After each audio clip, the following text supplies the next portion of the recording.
नमस्कार. आजच्या या अतिशय रंजक अशा सखोल चर्चेमध्ये आपले स्वागत आहे.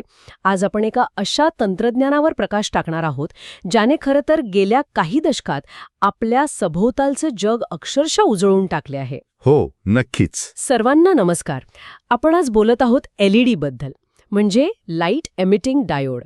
आजच्या आपल्या या चर्चेचा मुख्य उद्देश म्हणजे आपल्याकडे असलेल्या संदर्भ सामग्रीच्या आधारावर एका साध्या सबस्ट्रेटपासून ते प्रत्यक्षात प्रकाश देणारा हा LED बल्ब कसा तयार होतो याचा संपूर्ण प्रवास उलगडणे हा आहे. अगदी बरोबर.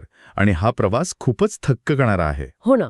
सुरुवातीलाच थोडं तांत्रिक दृष्टिकोनातून सांगायचं तर LED हा एक प्रकारचा सेमीकंडक्टर डायोड आहे. जेव्हा आपण यातून फॉरवर्ड बायस स्थितीत विद्युत प्रवाह वाहू देतो तेव्हा तो प्रकाशाचे उत्सर्जन करतो. ऐकायला ही व्याख्या खूप सोपी वाटते, पण मी म्हणेन की प्रत्यक्षात ही निर्मिती प्रक्रिया खूप गुंतागुंतीची आहे. म्हणजे यात VLSI, सेमीकंडक्टर टेक्नॉलॉजी आणि अत्यंत प्रगत अशा मटेरियल सायन्स या 3 गोष्टींचा एक अद्भुत संगम पाहायला मिळतो. आणि यामुळेच ही चर्चा आज अत्यंत रंजक होणार आहे. नक्कीच. ठीक आहे, आपण हे थोडं उलगडून पाहूया. म्हणजे एखाद्या घराचा पाया जसा महत्वाचा असतो तसाच या LEDचा सुद्धा एक पाया असतो, ज्याला सबस्ट्रेट म्हणतात. बरोबर? अगदी बरोबर. हा सबस्ट्रेट म्हणजे LEDचा मेकॅनिकल आधार असतो. यावरच पुढची सगळी इमारत उभी राहते. आणि मी संदर्भ सामुग्रीत वाचत होते की ह्या पायासाठी सफायर, सिलिकॉन कार्बाईड किंवा गॅलियम नायट्राइड यांसारख्या अतिशय विशिष्ट पदार्थांचा वापर केला जातो. म्हणजे हे निवडण्यामागे काही खास कारण आहे का? खूप महत्वाचं कारण आहे. या पदार्थांची निवड केवळ त्यांच्या मजबूतीसाठीच केली जात नाही, तर त्यांची स्फटिक रचना, ज्याला आपण क्रिस्टल लॅटिस म्हणतो, आणि त्यांची उष्णता वहन करण्याची क्षमता ही खूप महत्वाची असते. अच्छा, म्हणजे पुढचे जे थर यावर वाढवले जाणार आहेत त्यांच्याशी याचं जुळणं गरजेचं असतं. हो, त्याला लॅटिस मॅचिंग म्हणतात. जर सबस्ट्रेट आणि त्यावर वाढवल्या जाणाऱ्या थरांच्या अणूंच्या रचनेत तफावत असेल तर तिथे दोष निर्माण होतात आणि त्यामुळे LEDची कार्यक्षमता खूप कमी होते. बापरे, म्हणजे अणूंच्या पातळीवर इतकी अचूकता लागते. मग या सबस्ट्रेटवर पुढचा टप्पा कोणता असतो? यावर जो पुढचा टप्पा पार पडतो त्याला एपिटॅक्सियल लेयर ग्रोथ असं म्हणतात. इथेच खऱ्या अर्थाने तंत्रज्ञानाची कसोटी लागते. या प्रक्रियेत MOCVD किंवा MBE नावाचं काहीतरी तंत्रज्ञान वापरतात असंच ना? हो, MOCVD म्हणजे metal organic chemical vapour deposition. या प्रगत यंत्रणांचा वापर करून एकावर एक अचूक थर वाढवले जातात. ही यंत्रणा इतकी प्रगत असते की ती एकावेळी फक्त काही अणूंच्या जाडीचा थर अत्यंत उच्च तापमानात आणि निर्वात पोकळीत तयार करते. निर्वात पोकळीत? म्हणजे व्हॅक्यूम चेंबरमध्ये? हो, आणि यात प्रामुख्याने 3 थर असतात: N टाईप, P टाईप आणि या दोन्हींच्या मध्ये असलेला ॲक्टिव्ह लेयर. या ॲक्टिव्ह लेयरला आपण क्वांटम वेल असं म्हणतो. ही क्वांटम वेलची संकल्पना खूपच जास्त लक्ष वेधून घेते. कारण वाचनात आलेल्या माहितीनुसार प्रकाश या संपूर्ण चिपमधून बाहेर पडत नाही. अगदी बरोबर. प्रकाश संपूर्ण चिपमधून येत नाही. हो, तर तो प्रामुख्याने याच मधल्या थरातून निर्माण होतो. क्वांटम वेल हे तंत्रज्ञान इलेक्ट्रॉन्स आणि होल्स यांना एका अतिशय अरुंद आणि सूक्ष्म जागेत अडकवून ठेवण्याचं काम करते. आणि तिथेच खरी जादू होते. म्हणजे यामुळे ते एकमेकांसोबत एकत्र येण्याची आणि त्यातून फोटॉन्स म्हणजे प्रकाशाचे कण उत्सर्जित होण्याची शक्यता अनेक पटींनी वाढते. आणि आजूबाजूचे थर केवळ या प्रक्रियेला गती देण्याचं काम करतात. क्या बात आहे, तुम्ही खूप छान समजावून सांगितलं. या ॲक्टिव्ह लेअरमध्येच खऱ्या अर्थाने प्रकाश तयार होतो. हे श्रोत्यांसाठी नक्कीच एक आश्चर्यकारक तथ्य असेल. पण मला एक सांगा, हा प्रकाश निर्माण करण्यासाठी आतमध्ये नक्की काय बदल केले जातात? कारण नुसता सिलिकॉनचा तुकडा तर प्रकाश देणार नाही. इथेच डोपिंग नावाची प्रक्रिया मदतीला येते. यात सर्वात आश्चर्यकारक गोष्ट म्हणजे शुद्ध सेमीकंडक्टरमध्ये आपण काही अशुद्धी किंवा इम्प्युरिटीज मिसळतो. म्हणजे त्यांना स्वतःहून उत्तम वाहक नसलेल्या पदार्थांना वाहक बनवण्यासाठी. अगदी तसंच. जेव्हा आपल्याला N टाईप थर तयार करायचा असतो तेव्हा आपण फॉस्फरस किंवा सिलिकॉन सारखे घटक वापरतो. यामुळे स्फटिक रचनेत जास्तीचे इलेक्ट्रॉन्स मिळतात. आणि P टाईप थरासाठी मॅग्नेशियम किंवा झिंक वापरले जाते, ज्यामुळे इलेक्ट्रॉन्सच्या रिकाम्या जागा म्हणजे होल्स तयार होतात. बरोबर. आणि जेव्हा आपण विद्युत प्रवाह चालू करतो तेव्हा हे जास्तीचे इलेक्ट्रॉन्स एन टाईपमधून आणि होल्स पी टाईपमधून त्या क्वांटम वेलमध्ये ढकलले जातात, जिथे त्यांचं मिलन होऊन प्रकाश ऊर्जा बाहेर पडते. हे संपूर्ण पीएन जंक्शनचं तत्व आहे. पण हे सर्व थर एका मोठ्या वेफरवर वाढवल्यानंतर त्याला एक इलेक्ट्रॉनिक सर्किटचं रूप कसे देतात? कारण तो तर एक सलग पृष्ठभाग असतो. त्यासाठी फोटोलिथोग्राफी तंत्रज्ञानाचा वापर केला जातो. या प्रक्रियेत फोटोरेझिस्ट नावाच्या प्रकाशाला संवेदनशील असणाऱ्या रसायनाचा लेप लावला जातो. मग त्यावर एक मास्क ठेवून अतिनील किरणांचा म्हणजे UV लाईटचा मारा केला जातो. अच्छा, म्हणजे जिथे प्रकाश पडतो तिथे तो थर विरघळतो किंवा कडक होतो आणि मग सर्किटचा पॅटर्न तयार होतो. ही प्रक्रिया खरोखरच आधुनिक नॅनो मॅन्युफॅक्चरिंगचा कणा मानली पाहिजे. नक्कीच. आणि ही अचूकता प्रकाशाच्या तरंगलांबीवर म्हणजे वेव्हलेंथवर अवलंबून असते. एकदा का हा पॅटर्न तयार झाला की त्यानंतर नको असलेला भाग काढून टाकण्यासाठी इचिंग ही प्रक्रिया केली जाते. आणि इथेच ही गोष्ट खऱ्या अर्थाने रंजक बनते. एवढ्या लहान चिपला आकार देणं किती कठीण असेल? खूप कठीण असतं. यामध्ये 2 प्रकार असतात. एक म्हणजे वेट इचिंग, जिथे रसायनांचा वापर होतो, आणि दुसरं म्हणजे ड्राय इचिंग किंवा प्लाझ्मा इचिंग. प्लाझ्मा इचिंगमध्ये आयनाइज्ड गॅसेसचा मारा करून अत्यंत तीक्ष्ण आणि अचूक अशा 3D रचना कोरल्या जातात, ज्यामुळे तो चिपचा प्रत्यक्ष आकार तयार होतो. हो. आणि या इचिंग प्रक्रियेनंतर त्या सूक्ष्म चिपला बाह्य जगाकडून वीज पुरवठा करण्यासाठी जे कॉन्टॅक्ट्स लावले जातात त्याला मेटलायझेशन म्हणतात. आणि संदर्भ सामग्रीत नमूद केल्याप्रमाणे यासाठी सोने, ॲल्युमिनियम आणि चांदी यांसारख्या उच्च दर्जाच्या धातूंचा वापर केला जातो. पण मला एक प्रश्न पडतो. कोणता प्रश्न? औद्योगिक पातळीवर आणि एवढ्या मोठ्या प्रमाणावर उत्पादन होत असताना या महागड्या धातूंचा वापर करणे हे एका मोठ्या आर्थिक आणि अभियांत्रिकी आव्हानासारखे वाटते. मग हे धातूच का वापरले जातात? या धातूंचा वापर करण्यामागे एक अतिशय भक्कम भौतिकशास्त्रीय कारण आहे. सेमीकंडक्टर आणि धातू यांच्या जोडणीच्या ठिकाणी ओमिक कॉन्टॅक्ट तयार होणं अत्यंत गरजेचं असतं. Ohmic contact? हो.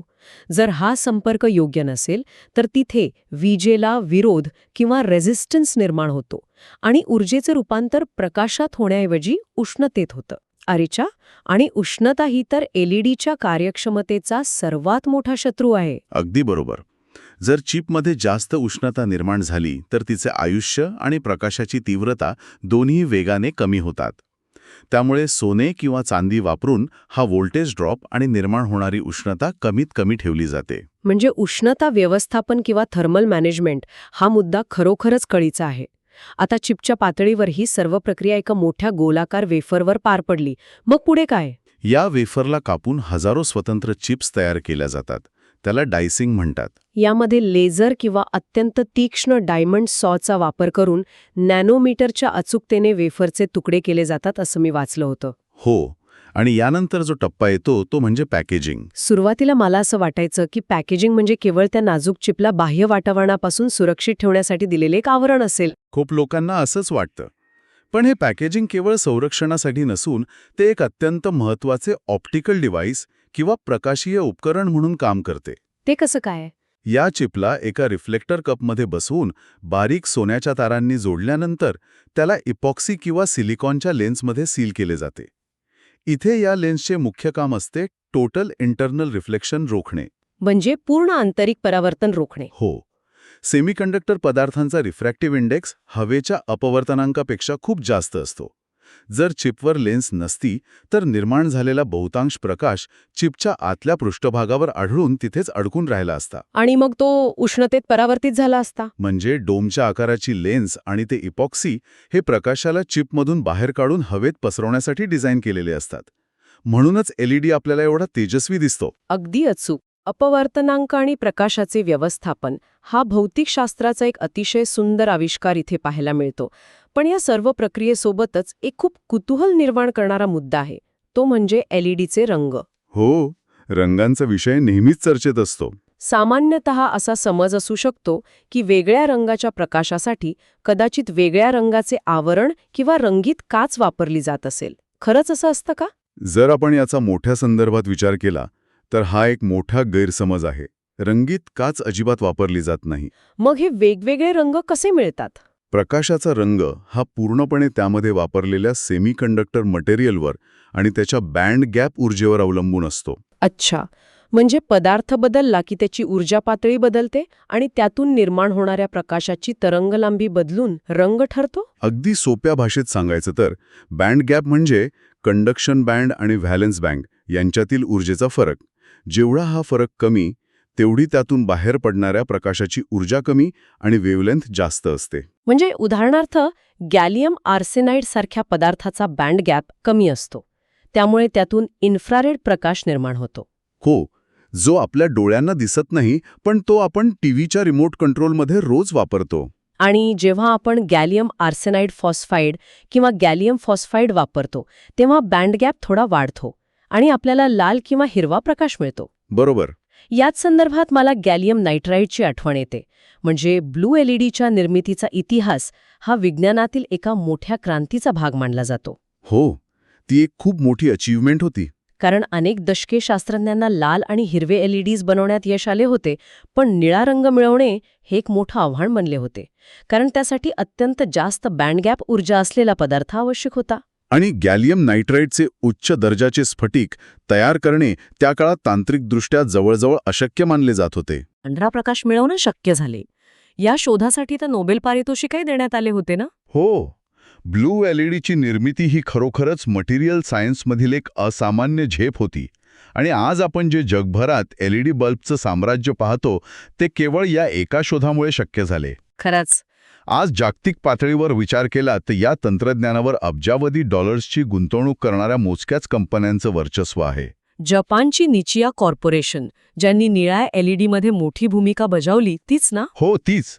आणि अमेरिकेची क्रीइंक, जर्मनीची ऑसराम आणि दक्षिण कोरियाची सॅमसंग इलेक्ट्रॉनिक्स यांसारख्या कंपन्या प्रचंड मोठ्या प्रमाणावर संशोधन आणि उत्पादन करत आहेत. आणि त्यांचे हे फॅब्रिकेशन प्लांट्स जगातील सर्वात प्रगत आणि क्लीनरूम वातावरणांपैकी एक मानले जातात. जिथे हवेतील धुळीचा एक बारीक कण संपूर्ण बॅच खराब करू शकतो, इतकी काळजी तिथे घेतली जाते. तर या सगळ्याचा नेमका अर्थ काय?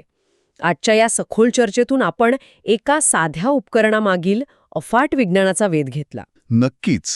जेव्हा आपण दैनंदिन वापरातील एक साधा एलईडी पाहतो तेव्हा तो केवळ एक प्रकाश देणारा बल्ब नसून अणूंच्या स्तरावरील अचूक मांडणीचा तो एक जागतिक स्तरावरचा आविष्कार आहे. अगदी बरोबर. सबस्ट्रेटच्या निवडीपासून सुरू झालेला हा प्रवास अतिशय महागड्या एमओसीव्हीडी तंत्रज्ञानाने थर वाढवणे, रसायनांच्या मदतीने पीएन जंक्शन तयार करणे, फोटोलिथोग्राफीने सूक्ष्म कोरीवकाम करणे आणि शेवटी प्रकाशीय नियमांचा वापर करून प्रगत पॅकेजिंग करणे. हो, या सर्व टप्प्यांमधून हा प्रवास जातो.